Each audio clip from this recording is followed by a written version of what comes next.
สบายดีวันนี้จะนำเสนอระบบเทรดโกสตาบูลิสแอนด์เบลิสเนาะก็คือระบบแนวรับแนวต้านระบบแนวรับแนวต้านการที่เราจะเทรดก็คือเทรด time frame อยู่ที่15นาทีเนาะ time frame 15นาทีในการเข้าออเดอร์เนาะการเข้าออเดอร์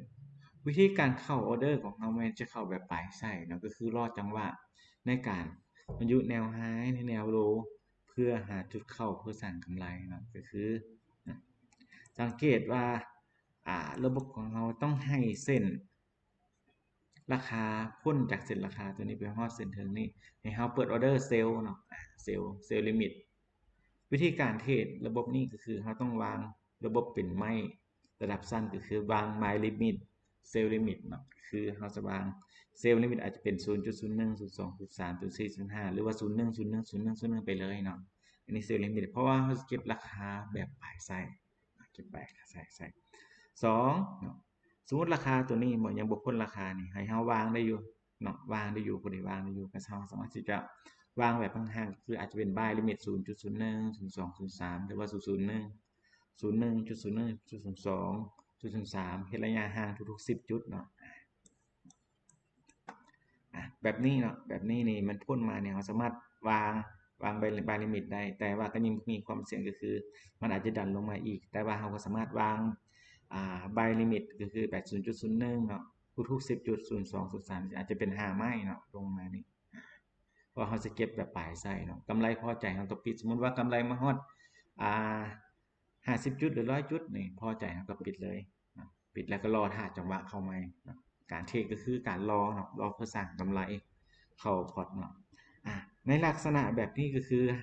บอสามารถเข้าเทรดได้เนาะเพราะว่าราคายังบกพ้นกรอบราคาเท่าเนาะให้ราคาพ้นกรอบราคาให้เราสามารถที่จะเซลล์ลิมิตวาง 0.01 0.2 0.3 0.4เนาะเพื่อให้ราคาย้อนกลับมาเพื่อสร้างกำไรให้เราได้โอเคเนาะตัวนี้คือการเนาะเนี่ยก็พ้นกรอบราคามาแล้วเราสามารถวาง buy limit ได้เลยกำไรพอใจอาจจะเป็น100จุด200จุดเนาะเราก็สามารถปิดเนาะเมื่อกำไรขึ้นมาแล้วให้เราเลื่อน stop loss มากั้นกำไรไว้หลังจากนั้นก็ปล่อยราคาขึ้นไปเนาะเมื่อกำไรพอใจเราปิดกำไรได้เลยแบบจุดนี้เนาะจุดนี้มันเลยราคาไปแล้วนะให้เราตั้งเซลล์ลิมิตเลยเซลล์ลิมิต1 2 3 4เนาะจากนั้นเมื่อเกาะราคาแล้วเนาะเมื่อราคาบวกมาแล้วให้เราดึง SL มากั้นกำไรไว้จากนั้นก็ปล่อยให้ราคาลงมาเพื่อกำไรที่พอใจแล้วจากนั้นก็ปิดออเดอร์ไป